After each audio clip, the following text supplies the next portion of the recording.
بسم اللہ الرحمن الرحیم۔ فرینڈز فورم کے کہنے پر راؤنڈ ٹیبل دینیات کلاس کے لیے یہ لیکچرز ریکارڈ کیے جا رہے ہیں۔ 12ویں کلاس کا 10واں لیکچر، مسئلہ نمبر ہے 1135۔ اچھا، انہوں نے ایک مستب بیان کیا ہے کہ اس کا نماز سے کوئی تعلق تو نہیں ہے، لیکن کیونکہ یہ سلام سے ریلیٹڈ مسائل تھے، جو نماز سے مربوط مسائل تھے سلام کے، وہ بھی بعد میں آ رہے ہیں، لیکن یہ ایک مسئلہ انہوں نے بیان کیا ہے کہ سلام کرنا مستحب ہے، اور اس امر کی بہت تاکید کی گئی ہے کہ سوار شخص پیدل کو، کھڑا ہوا بیٹھے ہوئے شخص کو، اور چھوٹا بڑے کو سلام کرے۔ اور اتنی زیادہ تاکید ہے اس کی کہ جو مجھے روایت یاد پڑ رہی ہے کہ سلام کرنے کی، یعنی سلام میں 70 نیکیاں ملتی ہیں، جس میں سے 59 نیکیاں سلام کرنے والے کو اور 1 نیکی جواب دینے والے کو ملتی ہے۔ حالانکہ جواب دینا واجب ہے، لیکن اس کے باوجود 70 میں سے 69 نیکیاں جو ہیں وہ سلام کرنے والے کے نامہ اعمال میں جاتی ہیں، اور 1 نیکی جو ہے وہ سلام کرنے کا جواب دینے والے کو ملتی ہے۔ تو یہ ایک مستحب ہے کہ جس کا انجام دینا اچھا ہے بہت۔ مسئلہ نمبر 1136 فرماتے ہیں کہ اگر 2 شخص آپس میں ایک دوسرے کو سلام کریں، سب بہت مرتبہ ہوتا ہے کہ آپ کسی سے ملے، اس نے بھی کہا السلام علیکم، آپ نے بھی کہا السلام علیکم، دونوں نے ایک دوسرے کو سلام کیا، تو اب ہم یہ نہیں سوچ سکتے کہ چلو میرا سلام اس کا جواب ہو جائے، یا وہ سوچے کہ میرا سلام اس کو جواب ہو جائے۔ نہیں، جب دونوں نے ایک دوسرے کو سلام کیا ہے تو فرماتے ہیں کہ احتیاط واجب کی بنا پر ضروری ہے کہ دونوں میں سے ہر ایک دوسرے کو جواب دے۔ یعنی اس نے سلام کیا ہے تو میرے پہ جواب واجب ہو گیا احتیاط کی بنا پر، اور میں نے اس کو سلام کیا تو اس پر بھی جواب واجب ہو گیا احتیاط کی بنا پر۔ تو دونوں نے سلام کیا تو دونوں کے اوپر جواب دینا احتیاط واجب کی بنا پر ضروری ہے۔ البتہ نماز میں سلام کے مسائل بھی موجود ہیں توضیح المسائل میں، جو ہمارے کورس میں شامل نہیں ہیں، لیکن بہرحال یہ آنے چاہیے، تو اس لیے بہتر ہے، مناسب ہے کہ آپ خود اس کو توضیح المسائل میں دیکھ لیجئے گا۔ یہ ہو گیا جناب علی ہمارا 6واں مبتل۔ 7واں مبتل مبتلات نماز میں سے وہ یہ ہے کہ آواز کے ساتھ اور جان بوجھ کر ہنسنا۔ آواز کے ساتھ اور جان بوجھ کر ہنسنا۔ آواز کے ساتھ ہنسنا یعنی قہقہا لگانا، اور جان بوجھ کر قہقہا لگانا یہ نماز کو باطل کرتا ہے۔ دیکھیں 2 شرطیں آئی ہیں یہاں پر، ایک تو آواز کے ساتھ ہو اور ایک جان بوجھ کر ہو۔ اس کا مطلب یہ ہے کہ اگر آواز کے ساتھ نہ ہو، یا یہ کہ جان بوجھ کے نہ ہو بلکہ بے اختیار ہو، تو ان دونوں صورتوں میں نماز باطل نہیں ہوگی۔ اب ذرا اس مسئلے کو ہم دیکھیں، اس میں تھوڑی سی تفصیل بھی دی ہے انہوں نے۔ فرماتے ہیں کہ نماز کے باطل ہونے مبتلات نماز میں سے ایک آواز کے ساتھ اور جان بوجھ کر ہنسنا ہے، اگرچہ بے اختیار ہنسے۔ یعنی یہ ہنسی چاہے بے اختیار ہو، لیکن جن باتوں کی وجہ سے ہنسے وہ اختیاری ہو۔ دیکھیں اس کی میں مثال عام طور پہ دیتا ہوں، مثلا فرض کریں بعض اوقات ہوتا ہے ہم لوگ ان چیزوں کا اتنا خیال نہیں رکھتے ہیں، جبکہ خیال رکھنا بہت بہتر ہوتا ہے تاکہ آپ کی نماز میں توجہ برقرار رہے، لیکن بعض اوقات ہم کیا کرتے ہیں، مثلا ٹی وی کھلا ہے اور کھلے ٹی وی کے سامنے آپ کھڑے ہو کے سائیڈ میں نماز پڑھ لیں، یعنی وہ آپ کی آنکھوں کی رینج میں ہے۔ اور بعض اوقات یہ ہوتا ہے کہ آپ نماز کے دوران جب آپ کی آنکھیں گھوم رہی ہوتی ہیں تو آپ کی آنکھیں ٹی وی کی اسکرین پر ہیں، آپ پڑھ بھی رہے ہیں مثلا الحمدللہ رب العالمین الرحمن الرحیم مالک یوم الدین، اور نگاہیں آپ کی ٹی وی پر ہیں۔ مثلا کوئی جو مزاحیہ پروگرامز ہوتے ہیں، مسٹر بین ہے یا کوئی کارٹون وغیرہ ہیں، اس میں کوئی ایسا سین آ گیا کہ آپ کی کیونکہ نگاہیں تو ٹی وی پر ہیں، بے اختیار آپ کو بھی ہنسی آ گئی، لیکن دیکھنا تو آپ کے اختیار میں تھا، آپ چاہیں تو نہ دیکھتے، لیکن آپ پھر بھی ٹکٹکی باندھ کے دیکھ رہے ہیں اس ٹی وی کو۔ تو یہ سبب ہے دیکھنا آپ کے ہنسنے کا، ہنسی بے اختیار ہے لیکن سبب آپ کے اختیار میں ہے۔ تو آغا فرماتے ہیں کہ اگر سبب آپ کے اختیار میں ہو جس کی وجہ سے آپ ہنس رہے ہیں، اور ہنسی بے اختیار ہی کیوں نہ آ جائے، تو یہ بے اختیاری ہنسی کہ جس کا سبب اختیاری ہے، اس سے بھی نماز باطل ہو جائے گی۔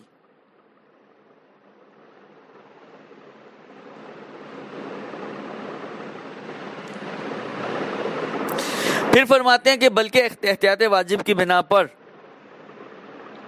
وہ سبب کہ جس کی وجہ سے ہنسی آئی ہے وہ اختیاری نہ بھی ہو، تب بھی احتیاط واجب کی بنا پر ضروری ہے کہ اگر نماز کو دہرانے جتنا وقت باقی ہو تو نماز کو دہرایا جائے۔ یعنی اگر اتنا ٹائم ہے کہ یہ نماز کو ریپیٹ کر سکتا ہے تو فرماتے ہیں کہ تب بھی احتیاط کی بنا پر ضروری ہے کہ نماز کو ریپیٹ کرے۔ لیکن اگر یہ یہاں تک کا مسئلہ ہو گیا، لیکن اگر جو میں نے کہا تھا کہ دونوں میں سے کوئی ایک شرط نہ بھی ہو تو نماز باطل نہیں ہوگی، لیکن اگر جان بوجھ کر بغیر آواز کے یا بھولے سے سہون آواز سے ہنسے تو نماز اس کی باطل نہیں ہوگی۔ یہ ہو گئے 7واں مبطل۔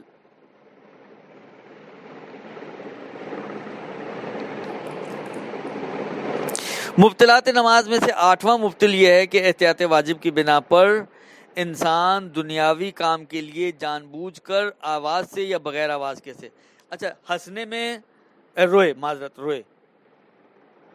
رونے میں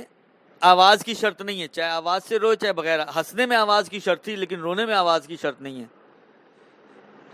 لہذا اگر انسان دنیاوی کاموں پر میرا نقصان ہو گیا، اب نماز میں مجھے رونا آ رہا ہے وہ یاد کر کے یار میرا اتنا پیسہ ڈوب گیا، یا جس طرح مثلا یہ ابھی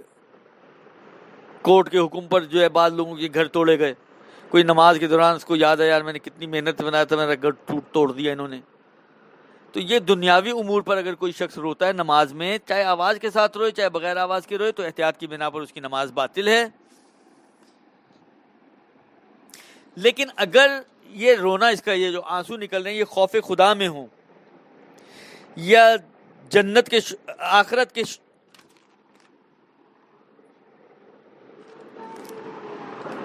آخرت کے وجہ سے روئے، آخرت کے شوق میں روئے، تو کہتے ہیں کہ یہ تو بلکہ بہترین عمل ہے، پسندیدہ عمل ہے۔ بلکہ اگر خدا سے دنیاوی، دیکھیں حاجات دنیاوی طلب کر رہا ہے، لیکن ان حاجات کی روبرو کے لیے اپنی پستی کے اظہار پر رو رہا ہے، خدایا میں کتنا کمزور ناتوان، میں اپنی حاجات خود پوری نہیں کر سکتا ہوں، مانگ حاجات دنیاوی رہا ہے، لیکن رونا دنیاوی حاجات کے لیے نہیں ہے، رونا اپنی پستی کے اظہار کے خاطر ہے، اپنی کمزوری اور اپنے فقر ذاتی کے اوپر ہے، تو یہ بھی کہتے ہیں نماز اس سے بھی باطل نہیں ہوتی۔ یعنی خلاصہ اگر ہم کریں کہ کسی بھی طرح اگر ہمارا رونا خدا کی طرف پلٹ جائے، آخرت کی طرف پلٹ جائے، تو اس رونے سے نماز باطل نہیں ہوتی، اور اسی رونے میں سے ایک رونا امام مظلوم یا ائمہ علیہ السلام یا جناب زہرا سلام اللہ علیہ کے غم کو یاد کر کے اگر نماز میں کوئی روتا ہے تو یہ بھی پلٹ جاتا ہے آخرت کی طرف،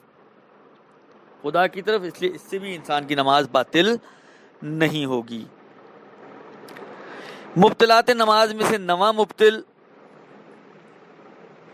ایسا کام ہے کہ جس سے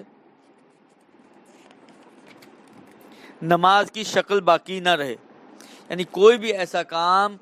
کہ جو نماز کی شکل کو خراب کر دے اور دیکھنے والا یہ نہ کہے کہ آپ نماز پڑھ لیں، جیسے اچھلنا کودنا شروع کر دیں، تالیاں بجانا شروع کر دیں، ٹوسٹ کرنا شروع کر دیں، کوئی بھی ایسا کام۔ اور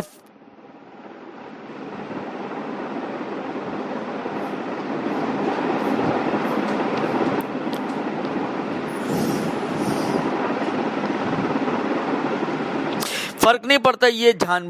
بوجھ کر ایسا کام کرے کہ جو نماز کی شکل کو خراب کر دے، یا بھولے سے بھول گیا میں نماز میں اور اس نے تالیاں بجانی شروع کر دی، وسلنگ شروع کر دی، مثلا اچھلنا کودنا شروع کر دیا، پھر ایک دم اس کو خیال ہے او میں تو نماز پڑھ رہا تھا، تب بھی نماز کی شکل اگر ختم ہو گئی تو بھولے سے بھی ہو جائے تو نماز باطل ہو جائے گی۔ البتہ جو کام نماز کی شکل کو خراب نہیں کرتے ان کو انجام دینے میں کوئی حرج نہیں ہے، وہ نماز کو باطل نہیں کرتے۔ مثلا فرض کریں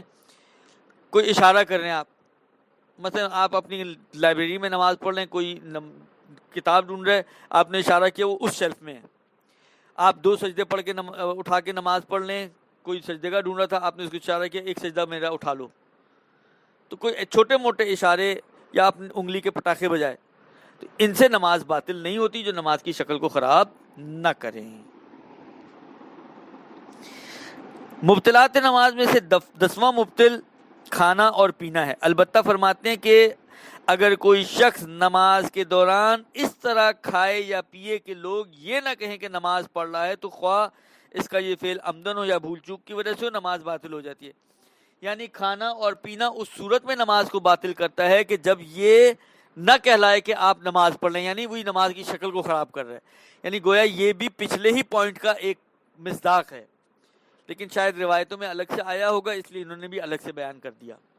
ورنہ یہ پلٹ جاتا ہے اگر غور کریں آپ تو پچھلے پوائنٹ کی طرف، کہ کھانا اور پینا اس انداز سے کہ یہ کہلائے کہ آپ نماز نہیں پڑھ رہے، یعنی نماز کی شکل خراب ہو گئی۔ تو کیونکہ نماز نہیں کہلا رہا کہ آپ نماز پڑھ لیں، اس لیے نماز آپ کی باطل ہو جائے گی۔ اب اس کھانے پینے میں بھی فرق نہیں پڑتا کہ یہ کھانا پینا جو ہے وہ جو اس انداز کا ہو، وہ بھولے سے ہو یا جان بوجھ کر ہو، ہر حال میں بہرحال نماز اس کی باطل ہو جائے گی۔ پھر مسئلہ نمبر 1142 میں فرماتے ہیں کہ اگر کوئی شخص نماز کے دوران کوئی ایسی غذا نگل لے جو اس کے منہ یا دانتوں کے ریخوں میں رہ گئی تھی تو اس کی نماز باطل نہیں ہوتی۔ دیکھیں ایک فرق ہے تھوڑا سا نماز میں اور روزے میں۔ روزے میں حلق سے نیچے اتارنا ہی روزے کو باطل کر دیتا ہے، فرق نہیں پڑتا کم ہو یا زیادہ ہو۔ نماز میں جو مبطل ہے وہ یہ نہیں ہے کہ کوئی چیز حلق سے نیچے اتر آئے، نماز میں مبطل اس انداز سے کھانا اور پینا ہے کہ لوگ یہ نہ کہیں کہ آپ نماز پڑھ لیں۔ لہذا اگر کھانا اور پینا یعنی حلق سے نیچے اتارنا اس طرح سے ہو کہ نماز کی شکل خراب نہ ہو تو پھر اس سے نماز باطل نہیں ہوگی۔ یہ مسئلہ نمبر جو 1142 ہے یہ اسی سے ریلیٹڈ ہے۔ مطلب فرض کریں آپ نے کھانا کھایا، کھانا کھانے کے بعد کلی کیے بغیر آپ نماز پہ کھڑے ہو گئے، اب روٹی کا پیس، بوٹی کا پیس، چاول کا دانے کچھ آپ کے اطراف میں پھنسے ہوئے ہیں اور وہ منہ میں آ گئے، آپ نے ان کو نگل لیا، اب روزہ ہوتا تو باطل ہو جاتا، لیکن نماز آپ کی باطل نہیں ہوگی، اس لیے کہ ان چند دانوں کے نگلنے سے یا اتنی قلیل غذا کو نگلنے سے نماز کی شکل خراب نہیں ہو رہی، لہذا یہاں پر آپ کی نماز باطل نہیں ہوگی۔ اسی طرح مثلا فرض کریں آپ چائے پی رہے تھے ایرانی اسٹائل سے، منہ میں قند رکھ کے، آپ نے ایران میں دیکھا ہوگا کہ قہوے کے ساتھ وہ بلاکس آتے ہیں چھوٹے چھوٹے سے، برکس کیا کہیں گے آپ ان کو، چھوٹے سے بلاکس ٹائپ کے ہوتے ہیں، وہ آپ منہ میں رکھتے ہیں، قند کہلاتی ہے، قند کے، وہ آپ نے منہ میں رکھی، چائے پی، تھوڑی سی باقی رہ گئی، یا آپ سویٹ کھا رہے تھے نماز سے پہلے، تھوڑی سی سویٹ کا حصہ باقی رہ گیا بالکل اینڈ، اور وہ آپ نے سائیڈ میں رکھ لی، تو یہ اگر گھل گھل کے آپ کے منہ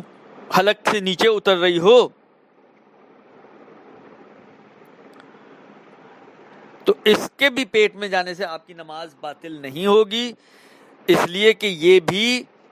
کوئی نماز کی شکل خراب کرنے والی نہیں ہے۔ مبطلات نماز میں 11واں مبطل یہ ہے کہ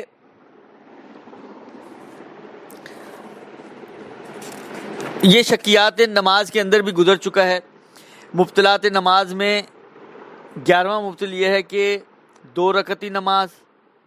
یا 3 رکعتی نماز کی رکعتوں کے بارے میں شک کرے تو یہ نماز باطل کر دیتے ہیں۔ 4 رکعتی نماز کی پہلی 2 رکعتوں میں شک کرے تو نماز باطل ہو جاتی ہے۔ یہ جو شرط انہوں نے بیان کی ہے بشرط یہ کہ شک کی حالت پر باقی رہے، یہ تینوں کے لیے ہے، اور اس کی وضاحت میں آپ کی خدمت میں عرض کرنا چاہتا ہوں وہ یہ کہ دیکھیں ایک مرتبہ آپ شکیات نماز میں یہ مسئلہ گزر چکا ہے کہ اگر رکعتوں کی تعداد کے بارے میں کسی کو گمان پیدا ہو جائے تو وہ گمان یقین کا حکم رکھتا ہے، یعنی پھر اس کو شکیات کے احکام پر عمل کرنے کی ضرورت نہیں ہے بلکہ گمان کے مطابق ہی عمل کر لے۔ اب یہ جو انہوں نے کہا نا کہ شک کی حالت پر باقی رہے، سے مراد یہ کہ جب آپ کو شک ہوا، آپ نے تھوڑا سا غور و فکر کیا، بعض اوقات یہ ہوتا ہے کہ غور و فکر کرنے کے نتیجے میں آپ کو شک تبدیل بے گمان ہو جاتا ہے۔ پہلے آپ 50% تھے، اب مثلا فرض کریں من باب مثال آپ کو نماز میں ایک رکعت میں 1 منٹ لگتا ہے مثلا، اور آپ نے جب نماز شروع کر رہے تھے آپ نے ٹائم دیکھا تھا، مثلا فرض کریں کہ 12:35 ہو رہے تھے، اول وقت ظہر تھا، آپ نے تکبیر کہی، اب درمیان میں آپ کو شک ہو رہا، آپ نے دیکھا 12:38 ہو رہے ہیں، اس کا مطلب ہے آپ کی تیسری رکعت ہے، آپ کو گمان پیدا ہو گیا کہ آپ کی تیسری رکعت ہے۔ تو یہ گمان کیونکہ پیدا ہو گیا تو اب یہ شکیات سے خارج ہو گیا، اسی گمان میں آپ کی نماز صحیح ہے۔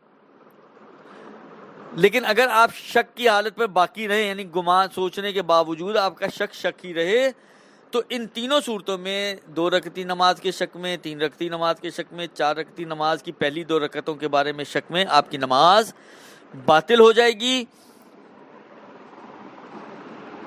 شک کی صورت میں۔ یہ ہے 11واں مبطل۔ اب ایک رہ گیا، وہ انشاءاللہ اگلے سیشن میں آپ کی خدمت میں عرض کروں گا۔